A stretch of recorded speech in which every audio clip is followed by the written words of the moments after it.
NCERT रिमझिम class दूसरी कविता सूरज जल्दी आना जी। एक कटोरी भरकर गोरी धूप हमें भी लाना जी, सूरज जल्दी आना जी। जमकर बैठा यहाँ कुहासा आर पार ना दिखता है, ऐसे भी क्या कभी किसी के घर में कोई टिकता है। सच सच जरा बताना जी, सूरज जल्दी आना जी। कल की बारिश में जो भीगे कपड़े अब तक गीले हैं, क्या दीवारें क्या दरवाजे सबके सभी सीले हैं। छोड़ो आज बहाना जी, नाना नाना नाना जी, सूरज जल्दी आना जी। इस कविता के प्रश्न उत्तर इस प्रकार से हैं। प्रश्न, कविता में धूप का रंग गोरा बताया गया है, तुम्हें धूप का रंग कैसा लगता है? उत्तर, मुझे धूप का रंग सुनहरा लगता है। प्रश्न, कौन से मौसम में धूप बिल्कुल नहीं सुहाती? उत्तर, गर्मी के मौसम में हमें धूप बिल्कुल नहीं सुहाती। धूप से बचने के लिए हम निम्न कार्य करते हैं। छाता लेकर जाते हैं, साथ में पानी लेकर जाते हैं, सिर पर कपड़े से ढक कर जाते हैं, सनस्क्रीन लगाकर बाहर जाते हैं, सूती कपड़े पहनते हैं, ठंडी लस्सी पीते हैं। प्रश्न, नीचे दिए शब्दों के आगे चार चार शब्द लिखे हैं, इन चारों में से एक एक शब्द अलग है, बताओ अलग शब्द कौन सा है, वह शब्द बाकी सबसे अलग क्यों है? बारिश, पानी, गीला, बादल, पटना। इसमें पटना शब्द अलग है क्योंकि यह शहर का नाम है। घर, दरवाज़ा, खिड़की, साबुन, दीवार। इसमें साबुन अलग है क्योंकि यह नहाने के काम आता है, बाकी सब मकान के हिस्से हैं। धरती, सूरज, धूप, पसीना, गर्मी। धरती इसलिए अलग है क्योंकि इसका सूरज से कोई संबंध नहीं है। कटोरी, कढ़ाई, तश्तरी, चूल्हा, गिलास।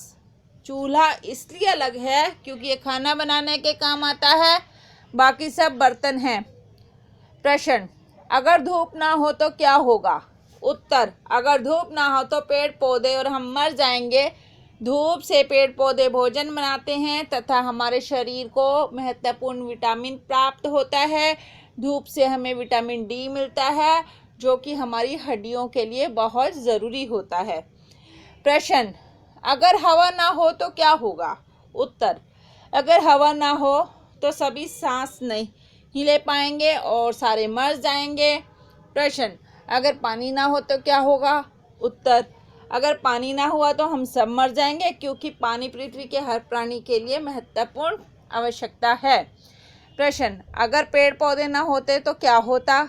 उत्तर, अगर पेड़ पौधे ना हो तो हम सबको भोजन प्राप्त नहीं होगा, सभी एक दूसरे को मारने लगेंगे, वातावरण में प्रदूषण फैल जाएगा, हमें शुद्ध हवा नहीं मिल पाएगी, अंत इन कारणों से सभी मर जाएंगी।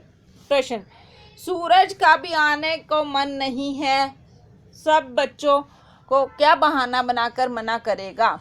उत्तर, आज मेरी तबीयत ठीक नहीं है, मैं ठंडा पड़ गया हूँ और मेरी सारी रोशनी चली गई है, यही कारण है कि मैं नहीं आ पा रहा हूँ। प्रश्न, कुहासे का मतलब है कोहरा या धुंध। कोहरा किस मौसम में छा जाता है? उत्तर, कोहरा सर्दी के मौसम में छा जाता है। प्रश्न, मान लो कल स्कूल से घर आते हुए तुम तेज बारिश में भीग गई हो, तुम इन्हें कहाँ सुखाओगी? कमीज को, बस्ते को, जूते को? उत्तर, कमीज इसे घर के आंगन में तार पे सुखाएंगे, यदि धूप होगी तो यह 1-2 घंटे में सूख जाएगी। बस्ता इसे घर के आंगन में तार पे सुखाएंगे, यदि धूप होगी तो इसे सूखने में पूरा दिन लगेगा। जूते इसे आंगन में वहाँ रखूँगी जहाँ धूप अच्छी आ रही हो, इसे सूखने में 2 दिन लगेंगे। फीता, फीका। फीता और फीका दोनों शब्दों में अंतर है ना, इन्हें बोला भी अलग अलग तरह से जाता है। पहले फी में बिंदी लगी है, दूसरे फी में बिंदी नहीं है। नीचे ऐसे कुछ और शब्द हैं, इन्हें बोलो, सुनकर अंतर समझो। दोनों तरह एक एक शब्द खुद भी जोड़ो। काफ़ी, काफ़ी। फिर सफ़ेद, फैलना, तारीख, फटना। इस कविता के प्रश्न उत्तर डिस्क्रिप्शन में दिए गए हैं, पढ़ लीजिएगा। सब्सक्राइब करें, लाइक करें, शेयर करें, सभी बच्चों तक इसे ज़रूर पहुंचाएं। एनसीईआरटी रिमझिम कक्षा दूसरी पाठ 14 नटखट चूहा। बच्चों, एक था चूहा, बहुत ही नटखट और बड़ा ही चालाक। कुछ ना कुछ शरारत करने का उसका हमेशा मन करता रहता था। एक दिन उसने अपने दिल में सोचा, आज मैं शहर जाऊंगा। बारिश के कारण बिल से बाहर निकले बहुत दिन बीत गए हैं। घर में बैठे बैठे दिल घबरा गया है। नटखट चूहा झटपट तैयार होकर शहर की ओर निकल पड़ा। वह मस्ती से घूमता हुआ चला जा रहा था कि रास्ते में उसे एक बड़ी सी कपड़े की दुकान दिखाई दी। दुकानदार अपनी दुकान खोलकर अंदर जा ही रहा था कि नटखट चूहा भी चुपचाप उसके पीछे अंदर चला गया। जैसे ही दुकानदार अपनी जगह पर बैठा, उसकी नज़र चूहे पर पड़ी। दुकानदार ने कहा, अरे तू मेरी दुकान में क्या कर रहा है? चल भाग यहाँ से।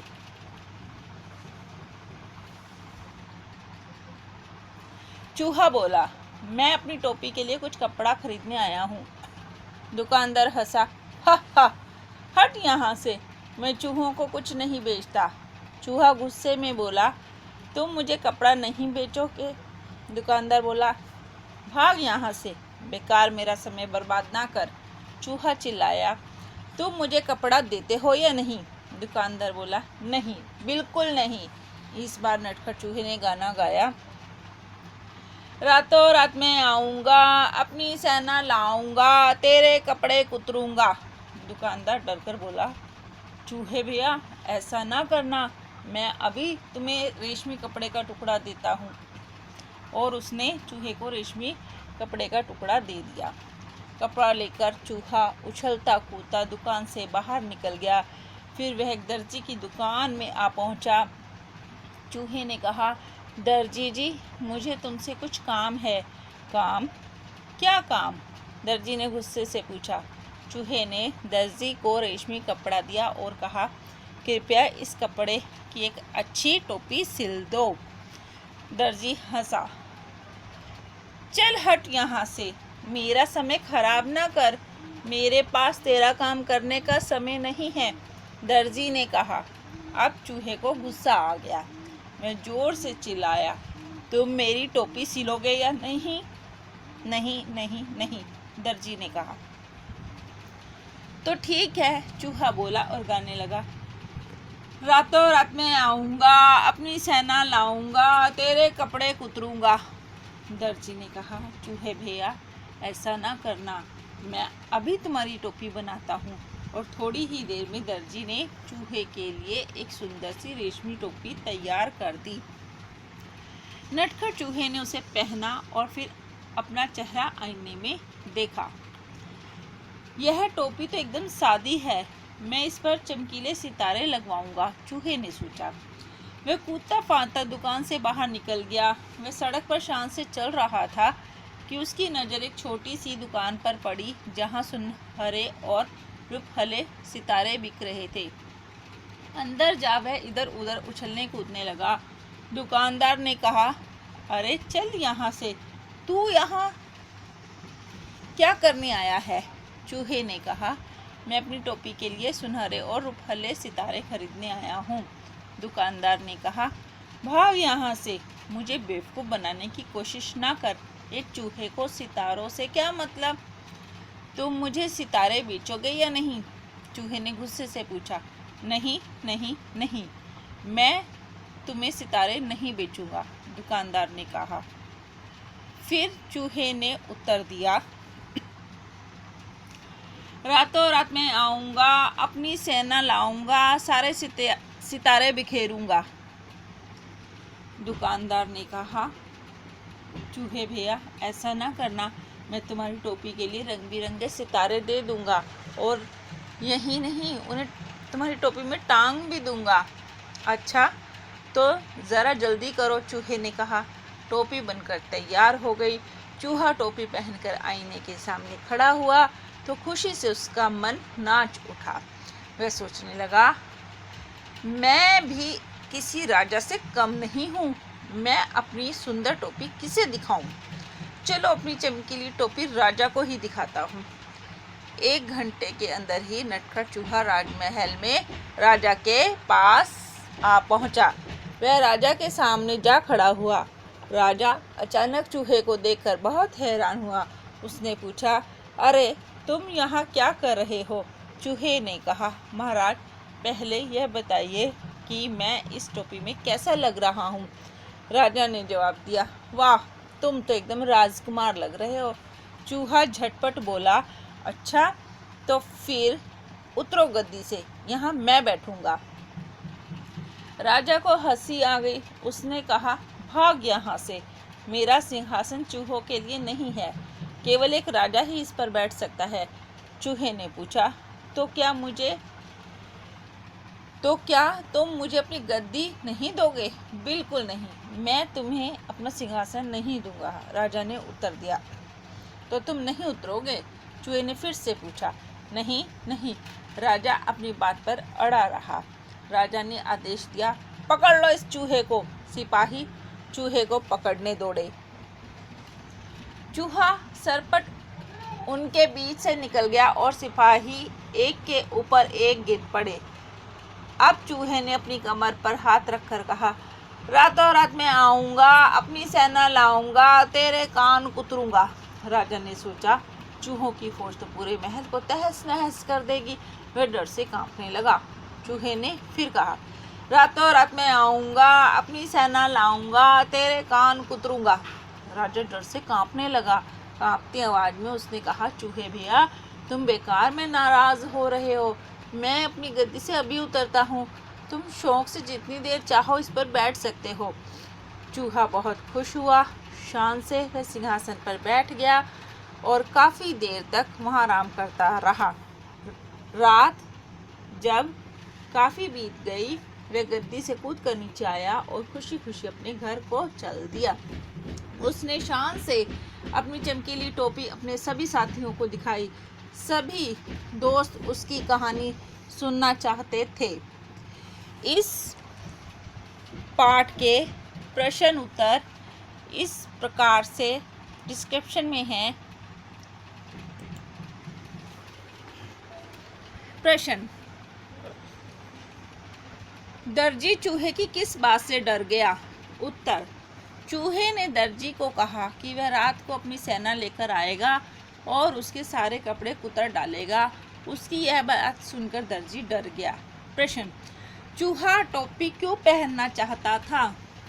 उत्तर, चूहा स्वयं को अच्छा दिखाने के लिए टोपी पहनना चाहता था। प्रश्न, चूहा टोपी पर सितारे क्यों लगवाना चाहता था?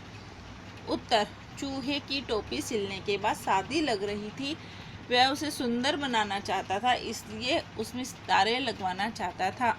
प्रश्न, दर्जी ने चूहे की टोपी सिलने से क्यों मना कर दिया? उत्तर, दर्जी को लगा होगा कि एक छोटा सा चूहा क्या कपड़े पहनेगा, इसलिए उसने टोपी सिलने से मना कर दिया।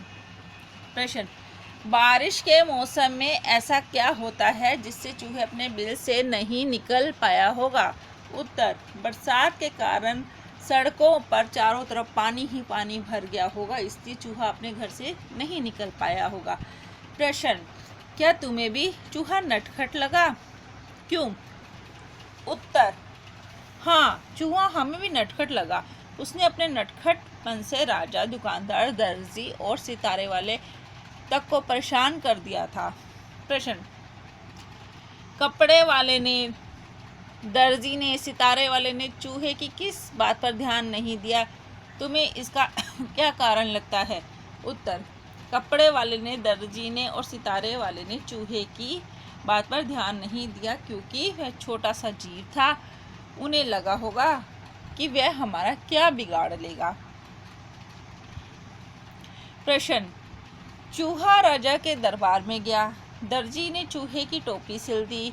चूहा दुकानदार के पास सितारे लेने गया। चूहे को रेशमी कपड़े की कतरन मिली। चूहा सिंहासन पर बैठ गया। चूहा तैयार होकर शहर की तरफ निकल पड़ा। उत्तर क, चूहा तैयार होकर शहर की तरफ निकल पड़ा। ख, चूहे को रेशमी कपड़े की कतरन मिली। ग, दर्जी ने चूहे की टोपी सिल दी। घ, चूहा दुकानदार के पास सितारे लेने गया। ड़, चूहा राजा के दरबार में गया। च, चूहा सिंहासन पर बैठ गया। प्रश्न, पिछले साल तुमने अंगूठे की छाप से चिड़िया, अनार, गठड़ी, कठपुतली बनाई थी। अंगूठे की छाप से अपनी पसंद से कुछ और चित्र बनाओ। इस प्रश्न को विद्यार्थी अपनी समझ से स्वयं बनाएंगे। प्रश्न, चूहा अपने काम के लिए बहुत से लोगों के पास गया। इन कामों के लिए तुम किसके पास जाओगे? काम, कपड़ा खरीदने, कपड़ा बेचने वाले दुकानदार के पास। लकड़ी की कुर्सी बनवाने, बढ़ई के पास। किताब पर जल्दी चढ़वाने, पुस्तक विक्रेता के पास। बाल कटवाने, नाई के पास। मोहल्ले की रखवाली करवाने, चौकीदार के पास। मिट्टी के दिए और सुराही खरीदने, कुम्हार के पास। माँ की घड़ी ठीक करवाने, घड़ी साज के पास। प्रश्न, खाली जगह भरनी है, एक वचन से बहुवचन करना है। इस कमरे में 2 खिड़कियां हैं। बुआ समीना के लिए ढेरों कापियां लाई। लड़कियां मैदान में फुटबॉल खेल रही हैं। गोविंद तेजी से सीढ़ियां चढ़ रहा था। गंदी जगह पर मक्खियां भिन भिनाती रहती हैं। तुम बजाज होते तो चूहे को कपड़ा देते या नहीं, क्यों? उत्तर, यदि मैं बजाज होता तो चूहे को कपड़ा दे देता, क्योंकि कपड़ा नहीं देकर मेरा बहुत नुकसान होता। थोड़ा सा कपड़ा देने में मेरा नुकसान नहीं होता। प्रश्न, चूहा राजा बनकर देखना चाहता था। तुम्हारे विचार में राजा दिन भर क्या करते होंगे? उत्तर, राजा दिन भर राज्य की प्रजा व सुरक्षा संबंधी बातों पर विचार विमर्श करते होंगे। उन पर पूरी प्रजा की देखभाल और सुरक्षा की जिम्मेदारी होती है, तो वह इन्हीं सभी कामों में उलझे रहते होंगे। प्रश्न, तुम चूहा बनना पसंद करोगे या राजा, क्यों? उत्तर, मैं चूहा बनना पसंद करूंगा। राजा का जीवन बहुत कठिन होता है। उसकी अधिकतर उम्र युद्ध करने में ही बीत जाती है। वह अपने राजमहल तक में सुरक्षित नहीं रहता। उसके विद्रोही उसे मारने को आतुर रहते हैं। अथवा कैदी जैसे जीवन जीता है। चूहा एक स्वतंत्र प्राणी होता है, इसलिए मैं चूहा बनना चाहता हूँ। प्रश्न, दर्जी अपने काम में कैंची, फीते, मशीन, धागे आदि का इस्तेमाल करता है। ये लोग किन चीज़ों का मदद से अपना काम करते हैं? उत्तर, बढ़ई, आरी और हथौड़ा इस्तेमाल करते हैं। रसोइया कड़छी, चिमटा इस्तेमाल करते हैं। डॉक्टर स्टेथोस्कोप और दवाइयाँ इस्तेमाल करते हैं। कुम्हार चाक और मिट्टी इस्तेमाल करते हैं। चित्रकार रंग और ब्रश इस्तेमाल करते हैं। किसान हल और बैल इस्तेमाल करते हैं। दर्जी शब्द में र की आवाज़ है, जिसे ऊपर निशान लगाकर लिखा जाता है। कुछ ऐसे शब्द और बताओ। उत्तर, मर्जी, सर्दी, गर्मी, घर, धर्म, कर्म। इन शब्दों में र ऊपर लगाया जाता है। इस पाठ के प्रश्न उत्तर डिस्क्रिप्शन में दिए गए हैं, एक बार पढ़ लीजिएगा।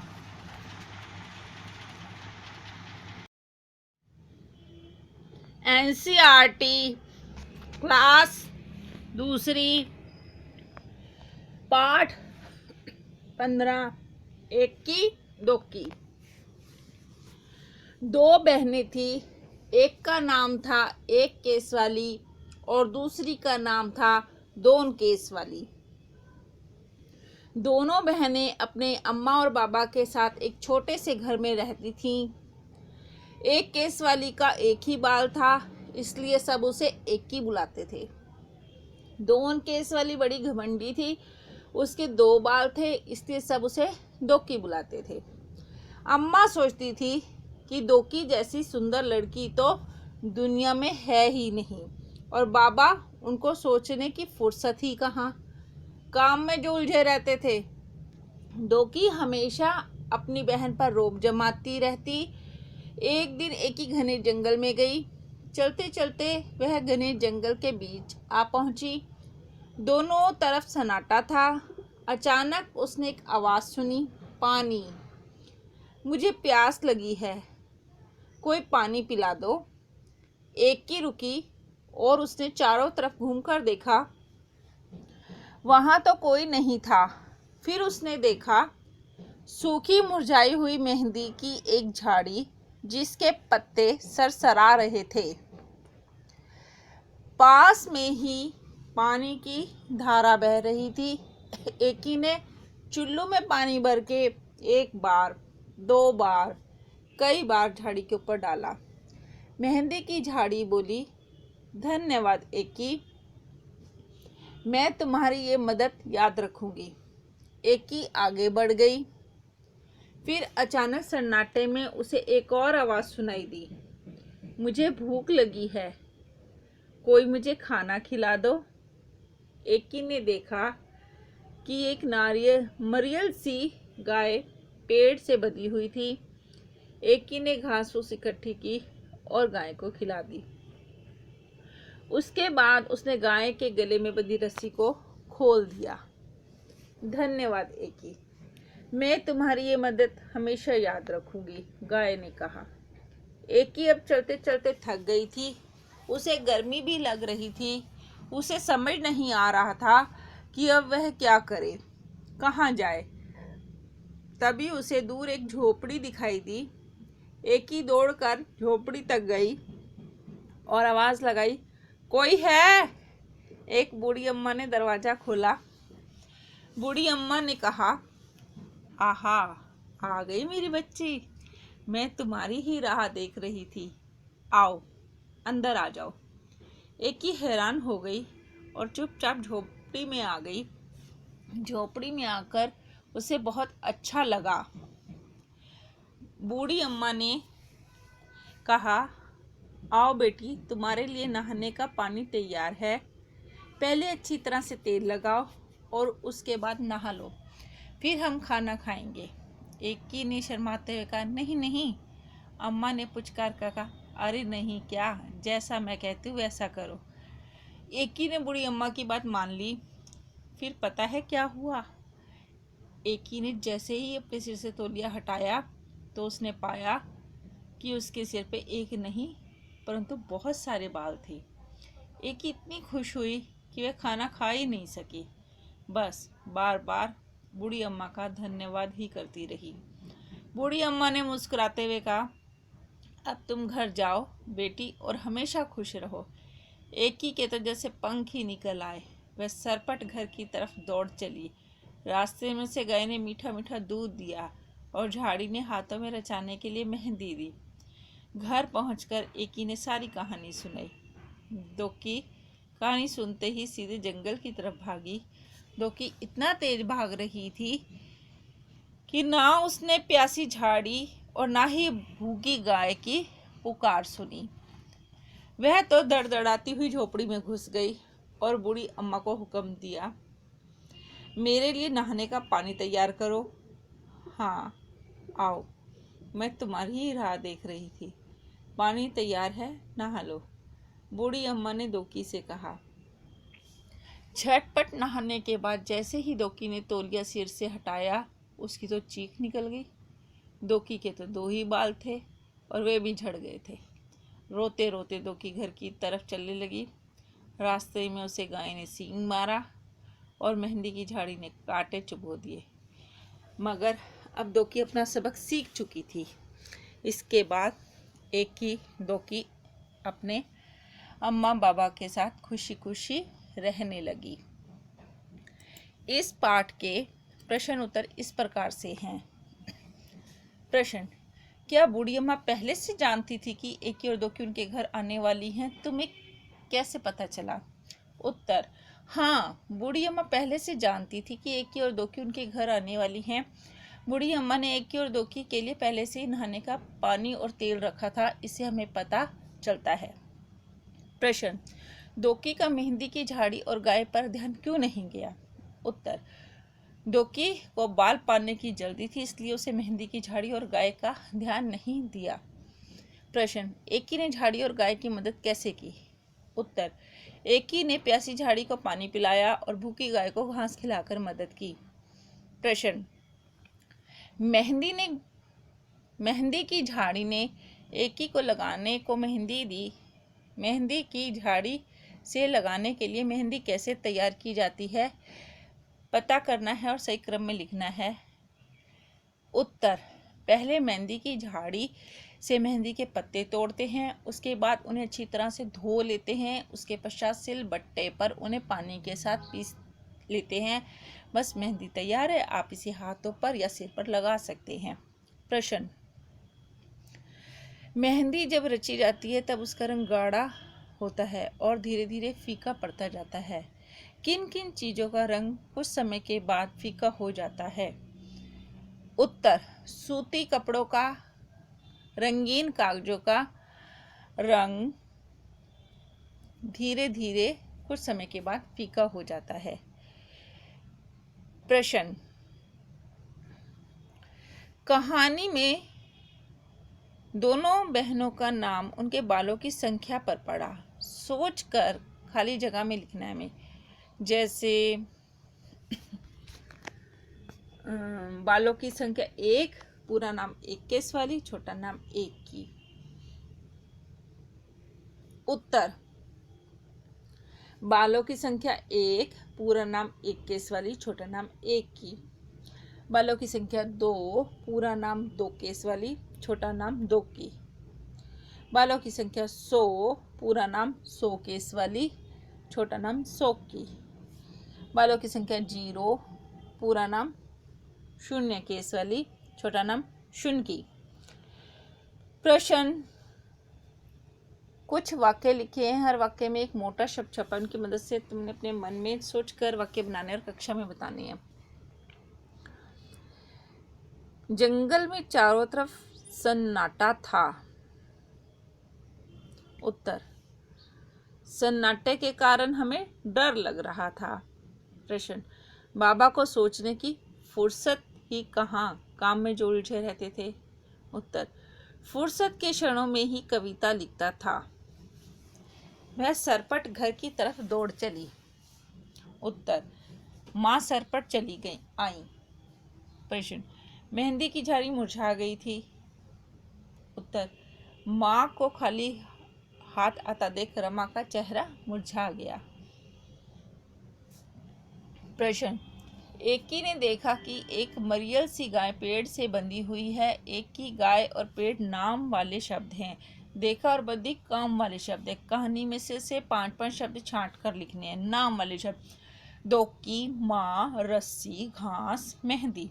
काम वाले शब्द, खोला, डाला, बह, लगी, रुकी।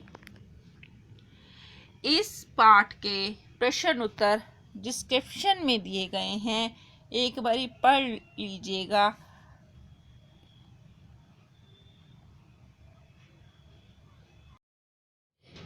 एनसीईआरटी रिमझिम कक्षा 2 पाठ 9 बुलबुल। क्या तुमने कभी बुलबुल देखी है? बुलबुल को पहचानने का एक सरल तरीका है। यदि तुम्हें कोई चिड़िया तेज आवाज में बोलती हुई मिले तो उसकी पूंछ को देखो। यदि पूंछ के नीचे वाली जगह लाल हो तो समझो वह चिड़िया बुलबुल है। जब वह उड़े तो पूंछ का सिरा भी ध्यान से देखना।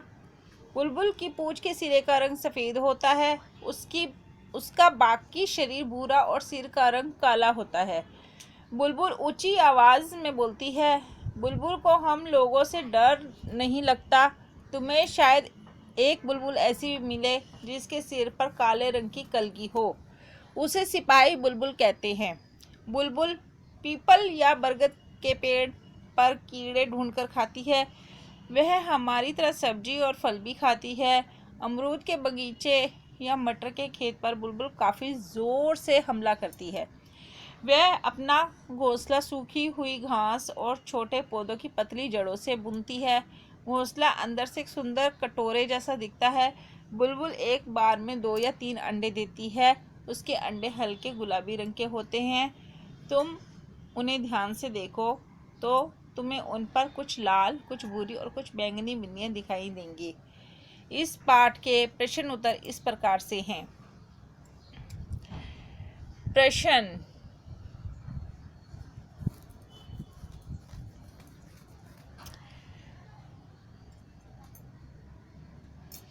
इनमें से कौन बुलबुल है जिसके चित्र के ऊपर गोला लगाना है? चित्र किताब में से देखना है। तुमने बुलबुल को कैसे पहचाना? मैंने बुलबुल को पहचाना, पहला चित्र बुलबुल का है, उस पर गोला लगाओ।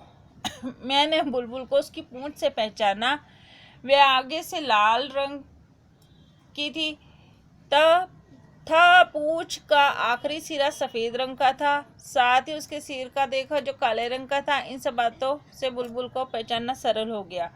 प्रश्न, सिपाही बुलबुल के सिर पर काले रंग की कलगी होती है। कुछ ऐसे और पक्षियों के नाम सोचो जिनके सिर पे कलगी होती है और बताओ उनकी कलगी का रंग क्या होता है। पक्षी कलगी का रंग, पक्षी मोर कलगी का रंग गहरा नीला, हुदहुद की कलगी का रंग गहरी पीली और काली धारियां, मुर्गा कलगी का रंग लाल। प्रश्न, कलगी वाली बुलबुल को सिपाही बुलबुल क्यों कहते होंगे?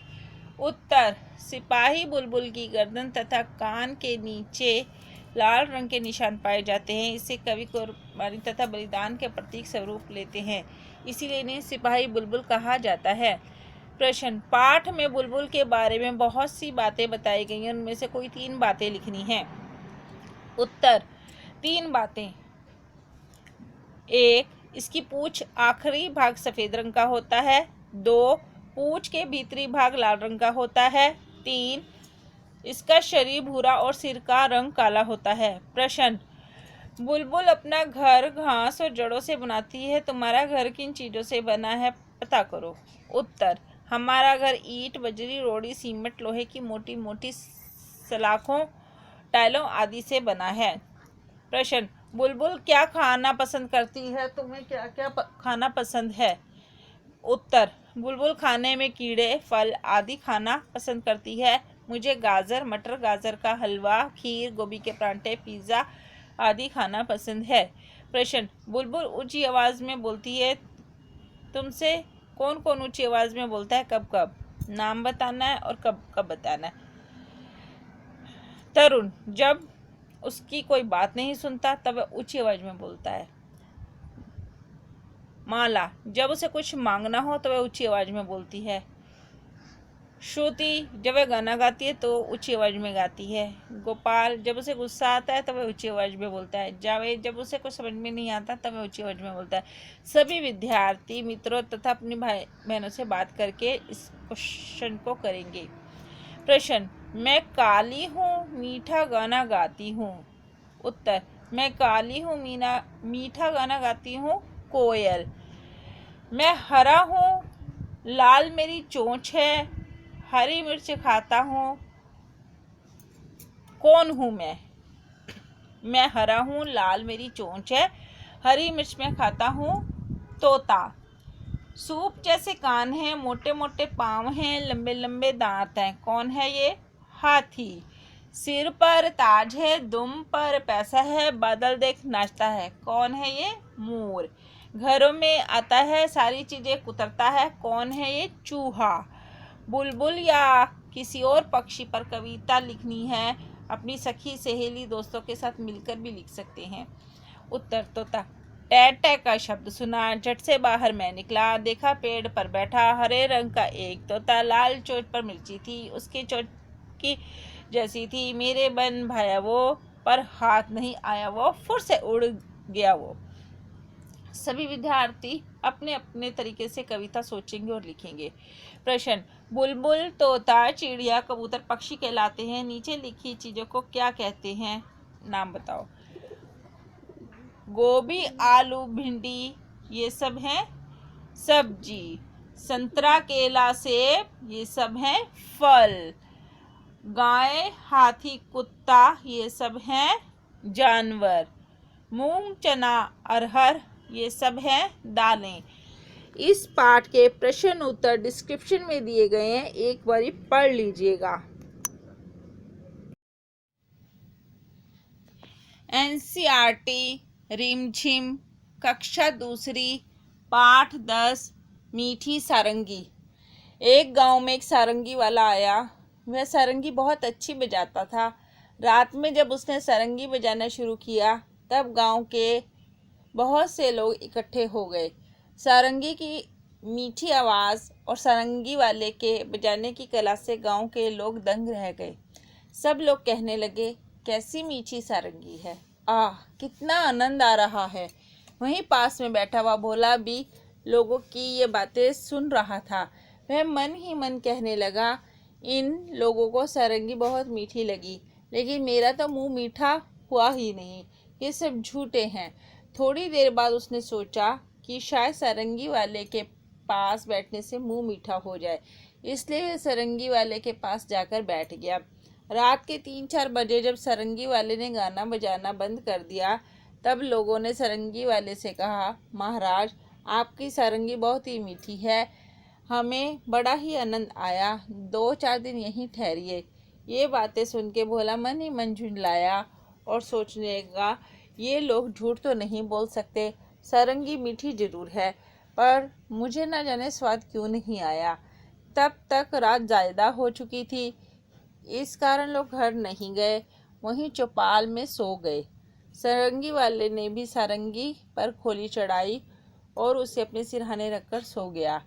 पर भोला को चैन कहाँ था। जब लोग नींद में खर्राटे लेने लगे तब उसने चुपके से उठकर वह सारंगी उठा ली और ऊपर का खोल उतारकर उसे जीभ से चाटा। कुछ स्वाद नहीं आया। अब उसने सारंगी को खूब हिलाया, उसके छेद को मुंह के पास लगाकर मुंह में उड़ेला, पर सारंगी से एक भी मीठी बूंद नहीं निकली। वह लोगों की बेवकूफ़ी पर बहुत ही झुंझलाया। अब की बार उसने सारंगी को गांव से बाहर दूर ले जाकर फेंक दिया। वह लोगों की बेवकूफ़ी पर हंसता हुआ अपनी जगह पर आकर चुपचाप सो गया। सवेरा होने पर जब सारंगी अपनी जगह पर नहीं मिली तो सब लोग और सारंगी वाला बड़ी दुखी हुए। लोग कहने लगे, बड़ी मीठी सारंगी थी, पता नहीं कौन ले गया। भोला इस बात को न सुन सका और गुस्से में बोला, क्या खाक मीठी थी? मैंने तो उसे अच्छी तरह चाटा था, उसमें जरा भी मिठास नहीं थी। तुम सब लोग झूठे हो और बाबा जी की खुशामद करते हो। लोगों ने पूछा, पर सारंगी है कहाँ? उसने कहा, गांव के बाहर पड़ी है। लोगों ने बोला कि बेवकूफ़ी पर सिर पीट लिया। इस पाठ के प्रश्न उत्तर इस प्रकार से हैं। प्रश्न, भोला ने क्यों सोचा कि सभी झूठ बोल रहे हैं? उत्तर, भोला ने जब सारंगी को चाट कर देखा तो वह उसे मीठी नहीं लगी, इसलिए उसे लगा कि सब झूठ बोल रहे हैं। प्रश्न, भोला को सारंगी का स्वाद क्यों नहीं आया? उत्तर, भोला को सारंगी का स्वाद इसलिए नहीं आया क्योंकि सारंगी लकड़ी की थी, लकड़ी बेस्वाद होती है। प्रश्न, भोला ने किस किस तरह से यह जानने की कोशिश की कि सारंगी मीठी है? उत्तर, भोला ने सारंगी को पूरा चाटा, उसके बाद उसके छेद पर मुंह लगाकर इंतजार करता रहा। प्रश्न, गांव वाले कहते थे, कैसी मीठी सारंगी, इसका क्या मतलब है? सही बात पर निशान लगाना है। सारंगी चखने पर मीठी थी, सारंगी से निकलने वाली आवाज़ सुनने में अच्छी लगती थी, सारंगी के आसपास मधुमक्खियाँ भिना रही थीं। उत्तर, सारंगी से निकलने वाली आवाज़ सुनने में अच्छी लगती थी। प्रश्न, आप तुम समझ गए होंगे कि गांव वाले सारंगी को मीठी क्यों कहते थे, अब बताओ कड़वी। उत्तर, जब कोई किसी को ऐसी बात कह दे जिससे किसी को दिल दुख जाए, उसे कड़वी बात कहना कहते हैं। प्रश्न, सारंगी वाले ने सारंगी पर खोल चढ़ाया और अपने सिरहाने रखकर सो गया। सारंगी वाले ने अपनी सारंगी पर खोल क्यों चढ़ाया होगा? उत्तर, सारंगी वाले ने अपनी सारंगी को टूटने फूटने तथा गंदगी से बचाने के लिए खोल चढ़ाया। खोल चढ़ाकर चीज़ों को खराब होने से बचाया जा सकता है। प्रश्न, और किन किन चीज़ों पर खोल चढ़ाया जाता है? उत्तर, रजाई, गद्दे, सोफे, तबला, गिटार, वीणा बजाने वाले ड्रम इत्यादि पर खोल चढ़ाया जाता है। प्रश्न, सारंगी, ढोलक, इकतारा, तबला, बांसुरी, शहनाई, डफली, सितार, गिटार, हारमोनियम।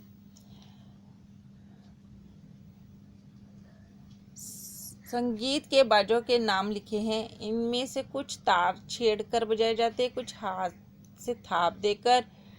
इनके नाम सही सही बताने हैं। उत्तर तार वाले सारंगी, सारंगी, सितार, इकतारा, गिटार। थाप वाले हैं तबला, ढोलक, डफली। अन्य बांसुरी, हारमोनियम, शहनाई। प्रश्न, ऊपर लिखे बाजों को जगह जगह पर बजाया जाता है। सोचकर लिखो इन जगहों पर क्या क्या बजाया जाता होगा। रेलगाड़ी, घर पर किसी अवसर पे, भजन कीर्तन में, स्कूल में किसी अवसर पे। उत्तर रेलगाड़ी या बस में इकतारा, डफली, बांसुरी बजाई जाती है। घर पर किसी अवसर पर गिटार, ढोलक, हारमोनियम, शहनाई बजाई जाती है। भजन कीर्तन में बांसुरी, हारमोनियम, ढोलक, डफली, सितार बजाया जाता है। स्कूल के किसी अवसर पे सितार, गिटार, तबला, ढोलक, डफली, बांसुरी, हारमोनियम बजाया जाता है। प्रश्न, इस कहानी में मिठास की बात है। तुम्हें कौन कौन सी मीठी चीज़ें अच्छी लगती हैं? उत्तर चॉकलेट, टॉफ़ी, फल, आइसक्रीम, हलवा, खीर हमें मीठा लगता है। प्रश्न, क्या खाने की चीज़ें सिर्फ मीठी हो सकती हैं? मीठे के अलावा उनका और क्या क्या स्वाद होता है? उत्तर खाने की चीज़ें सिर्फ मीठी नहीं होती। मीठे के अलावा खट्टा, मीठा, तीखा, कड़वा इत्यादि स्वाद भी होते हैं। प्रश्न, खाने पीने की चीज़ों को स्वाद के हिसाब से बताना है। आम, मिर्च का अचार, जलजीरा, नींबू, शहद, चीनी, नमक, दूध, आंवला, करेला, अदरक। इनको अपने मन से जोड़कर तालिका में लिखना है। उत्तर आम, चीनी, शहद मीठे होते हैं। मिर्च का अचार, अदरक तीखे होते हैं। नींबू खट्टा होता है। करेला, आंवला कसेला होता है। दूध, जलजीरा, नमक।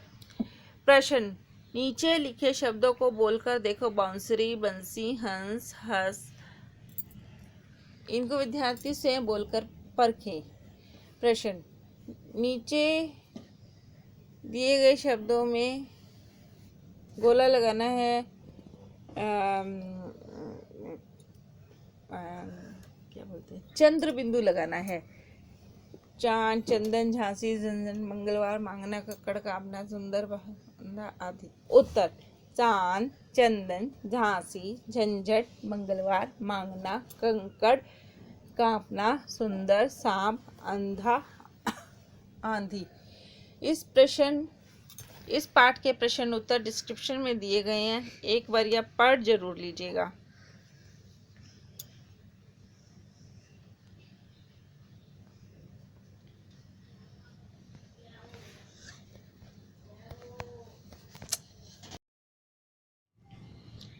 NCERT रिमझिम क्लास दूसरी, कविता तितली और कली। हरी डाल पर लगी हुई थी नन्ही सुंदर एक कली। तितली उससे आकर बोली, तुम लगती हो बड़ी भली। अब जागो तुम आंखें खोलो और हमारे संग खेलो। फैले सुंदर महक तुम्हारी, महके सारी गली गली। कली छिटक कर खिली रंगीली, तुरंत खेल की सुनकर बात। साथ हवा के लगी भागने, तितली छूने उसे चली। इस कविता के प्रश्न उत्तर इस प्रकार से हैं। प्रश्न, तितली कली के पास क्यों गई थी? उत्तर तितली कली के पास उसे जगाकर खेलने गई थी। प्रश्न, तितली और कली ने क्या खेल खेला? उत्तर तितली और कली ने पकड़म पकड़ाई का खेल खेला। प्रश्न, तितली ने के क्या कहने पर कली खुश हो गई? उत्तर तितली द्वारा खेल खेलने की बात सुनकर कली खुश हो गई। प्रश्न, गली गली का मतलब है सारी गलियां, कली कली का मतलब है सारी गलियां। बाकी शब्दों को बताइए। घड़ी घड़ी, जगह जगह, घर घर, डाल डाल। उत्तर, तुम घड़ी घड़ी बाहर क्यों देख रही हो? लोग जगह जगह थूकने से बाज नहीं आते हैं। नेताजी के भाषण घर घर सुने जाते हैं। बंदर डाल डाल पे जाकर कूद रहा था। प्रश्न, तितली कली के पास कब गई होगी? सुबह, दोपहर, शाम। उत्तर, तितली कली के पास सुबह गई होगी। प्रश्न, तुमने समय का अंदाजा कैसे लगाया? उत्तर, सुबह के समय सारे फूल पौधे, जीव जंतु, पशु पक्षी उठ जाते हैं। अंत हमने अंदाजा लगाया कि तितली भी उसी समय गई होगी। प्रश्न, कविता में से ऐसे शब्द ढूंढो जो सुनने में कली जैसे लगते हैं, जैसे कली भली। उत्तर, कली, खिली, चली। प्रश्न, कुछ शब्द अपने मन से जोड़ो। बोलो, तितली, डाल।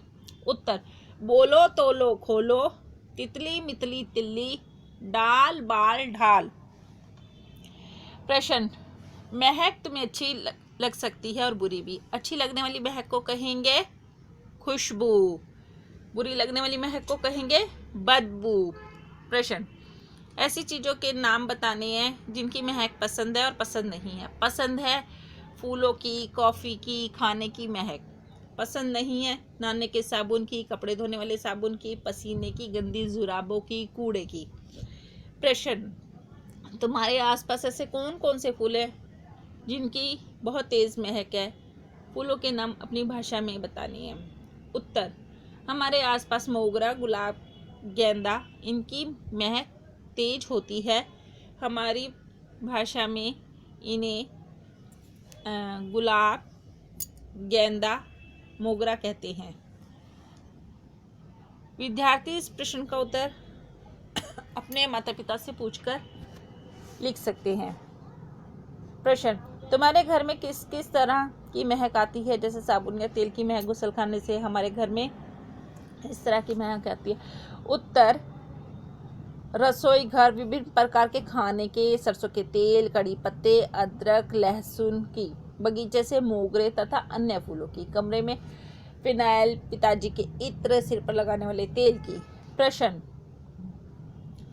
खाने के लिए कली तुरंत ही जाग गई थी। तुम किस तरह के लिए तुरंत ही जाओगे और किस काम के लिए जागना पसंद नहीं करोगे? क्यों? जागेंगे? नहीं जागेंगे। जागेंगे बाहर खेलने के लिए, छुट्टी के दिन नहाने के लिए, खाना खाने के लिए, कुत्ते को घुमाने के लिए, बाजार जाने के लिए, पिकनिक जाने के लिए, स्कूल जाने के लिए। नहीं जागेंगे छुट्टी के दिन नहाने के लिए, छुट्टी के दिन सुबह उठकर नहाने के लिए नहीं जागेंगे। आराम से देर तक सोएंगे और छुट्टी का आनंद उठाएंगे। कुत्ते को घुमाने के लिए रोज ले जाना पड़ता है, यह मुझे अच्छा नहीं लगता। इस प्रश्न का उत्तर विद्यार्थी स्वयं अपने अपने तरीके से दे सकते हैं। प्रश्न, हरी डाल पर लगी हुई थी नन्ही सुंदर एक कली। कविता में पौधे की डाल हरे रंग की बताई गई है। नीचे लिखी चीजें किन किन रंगों की हो सकती है? तितली, सूरजमुखी, बैंगन, लड्डू, प्याला, साग, संतरा, मिट्टी। उत्तर, तितली हल्के हरे, गुलाबी, पीले, काली, भूरी बहुत से रंगों की होती है। बैंगन बैंगनी और हल्के हरे रंग के होते हैं। पेंसिल फूलों वाली काली, लाल तथा बहुत से रंगों की होती है। कुर्ता सफ़ेद, लाल, पीला बहुत से रंगों का होता है। संतरा संतरी रंग का होता है। सूरजमुखी या फूल गहरे पीले रंग का होता है तथा इसके बीज काले रंग के होते हैं। लड्डू या पीले रंग का होता है। प्याला यह काले, सफ़ेद, लाल बहुत से रंगों में मिलते हैं। साग या हरे रंग का होता है। मिट्टी या भूरे, लाल, स्लेटी, पीली बहुत से रंगों की होती है। इस कविता के प्रश्न उत्तर डिस्क्रिप्शन में दिए गए हैं, एक बारी पढ़ लीजिएगा। NCERT रिमझिम कक्षा दूसरी पाठ 7 मेरी किताब। माँ ने वीरू को एक संदेश देकर अपनी बहन के पास भेजा। मौसी ने प्यार से वीरू को अंदर बुलाया और बैठक में ले गई। बैठक में कदम रखते ही वीरू अचरज से ठिठक गई। उसने सोचा, बाप रे, इतनी सारी किताबें। वहाँ नीचे से ऊपर तक किताबों से भरे खानों वाले 2 लंबी दीवारें थीं। वह आँख फाड़े देखती रही। अंत में उसने साहस करके पूछा, क्या आपके पास बच्चों के लिए भी किताबें हैं? मौसी ने कहा, हाँ, यह देखो, यह वाला खाना और यह वाला। वीरू ने हैरानी से देखा, इतनी ढेर सारी किताबें, मेरे पास तो इतनी किताबें नहीं हैं। मौसी ने कहा, यदि तुम चाहो तो मैं पढ़ने के लिए तुम्हें कुछ किताबें दे सकती हूँ। तुम्हें किस तरह की किताबें सबसे अधिक पसंद है? वीरू ने धीरे से कहा, मुझे मालूम नहीं। मौसी ने किताब निकालकर वीरू को पकड़ाई और कहा, तुम यह किताब पढ़कर देखो। वीरू घबराकर पीछे हटी और बोली, बाप रे, ये तो बहुत मोटी है। मौसी ने सुझाव दिया, अच्छा, तो फिर शायद यह वाली ठीक रहेगी। वीरू बोली, यह बहुत बड़ी है, मेरे बस्ते में नहीं आएगी। मौसी ने एक तीसरी किताब दिखाई और इसके बारे में क्या ख्याल है? वीरू ने किताब के पन्ने पलटे और यह फैसला किया, इसमें पढ़ने के लिए बहुत कम है। इतनी छोटी छोटी तस्वीरें और यह किताब बहुत पतली है। मौसी ने कहा, वीरू, मुझे तो लगता है कि मैं तुम्हारे लिए किताब नहीं चुन सकती। ऐसा करना, अगली बार जब तुम आओ तो अपने साथ एक फुट्टा लेती आना। वीरू ने पूछा, फुट्टा क्यों? मौसी ने हंसकर पूछा, तुम्हें जितनी मोटी किताब चाहिए तुम नाप कर ले लेना, ठीक है ना? वीरू ने माँ के भेजे हुए कागज को मेज पर रखा और भाग खड़ी हुई। इस पाठ के प्रश्नोत्तर इस प्रकार से हैं। प्रश्न, बाप रे, इतनी किताबें! क्या तुमने भी बहुत सारी किताबें एक साथ देखी हैं? कहाँ? उत्तर, हाँ, मैंने बहुत सारी किताबें एक साथ देखी हैं। हमारे विद्यालय के पुस्तकालय में बहुत सारी किताबें रखी हुई हैं। प्रश्न, तुम्हारे बस्ते में भी बहुत सारी किताबें होंगी। उन सभी किताबों में से तुम्हारी मनपसंद किताब कौन सी है, क्यों? उत्तर, मेरे बस्ते में मेरे पाठ्यक्रम से संबंधित बहुत सारी किताबें हैं। मुझे हिंदी तथा अंग्रेजी की किताब अच्छी लगती है क्योंकि इसमें बहुत सारी कहानियाँ और मज़ेदार कविताएं होती हैं। प्रश्न, यहाँ कुछ किताबों के पन्नों के चित्र दिए गए हैं, उनके नाम लिखे हैं। इसके लिए किताब में देखें, तुम इनमें से कौन सी किताब पढ़ना चाहोगे, क्यों? उत्तर, नाम था उसका आसमानी नामक किताब पढ़ना चाहूँगा। अन्य किताबों के चित्र से कहानी का अनुमान लग रहा है, परंतु इस नाम से नहीं लग रहा। यह किताब एक मछली पर आधारित है जो मुझे बहुत पसंद है। प्रश्न, मौसी ने वीरू को फुट्टा लाने के लिए क्यों कहा? उत्तर, मौसी ने वीरू को फुट्टा लाने के लिए इसलिए कहा ताकि उससे नाप कर किताब ले जाए। इस तरह उसे अपने मनपसंद की कम मोटी किताब मिल जाएगी।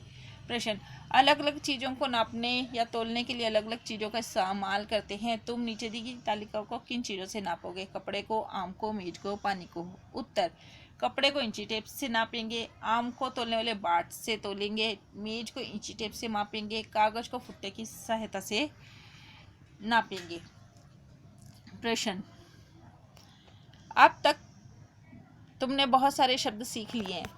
आओ शब्दों की अंताक्षरी खेलें।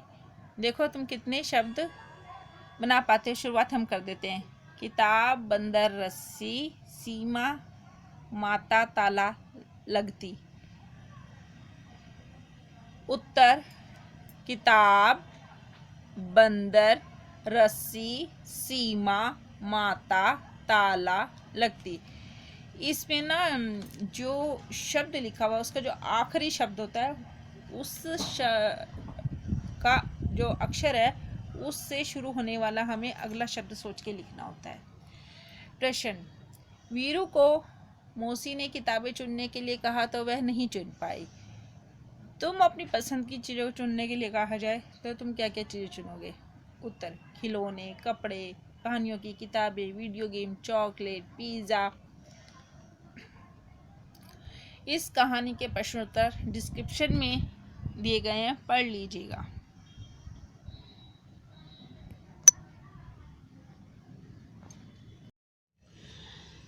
एनसीईआरटी रिमझिम क्लास दूसरी कविता।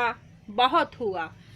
बादल भैया बहुत हुआ, कीचड़ कीचड़ पानी पानी, याद सभी को आई नानी, सारा घर दिन रात चुआ, जाए कहाँ कहाँ पर खेलें, घर में फंसे बोरियत झेलें, ज्यों पिंजरे में मौन सुआ, सूरज दादा धूप खिलाए, ताल नदी सड़कों से जाए, तुम भी बिया करो दुआ।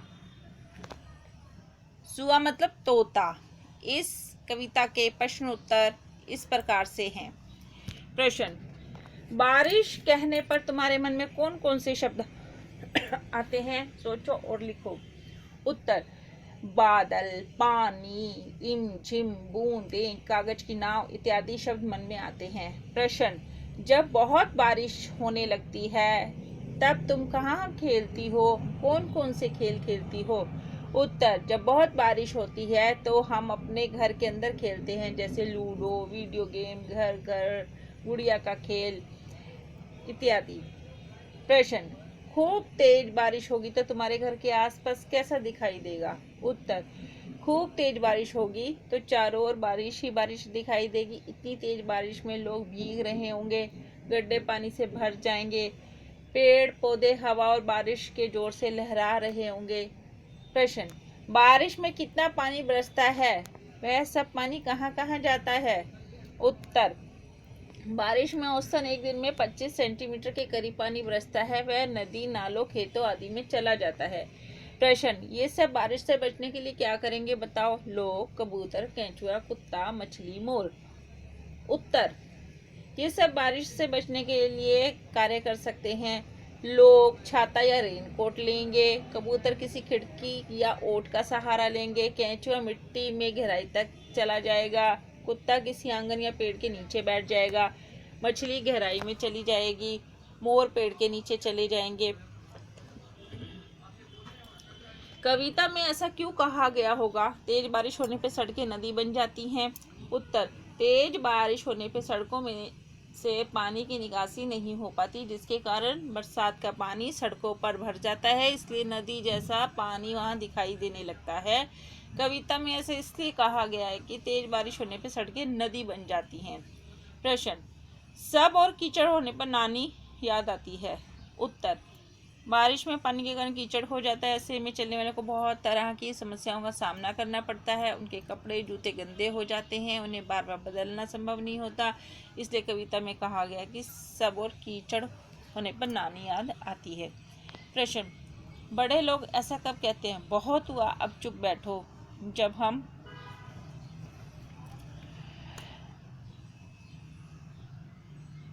बहुत हुआ अब अंदर चलो, जब हम बहुत हुआ अब सो जाओ, जब हम बहुत हुआ अब टीवी बंद करो, जब हम उत्तर, बहुत हुआ अब चुपचाप बैठो, जब हम बोलते रहते हैं और चुप ही नहीं होते। बहुत हुआ अब अंदर चलो, जब हम किसी से बात नहीं करने देते या हमें चोट लग जाती है। बहुत हुआ अब सो जाओ, जब हम पढ़ने के स्थान पे शैतानी कर रहे होते हैं। बहुत हुआ आप टीवी बंद करो, जब हम बहुत देर तक टीवी देख रहे होते हैं।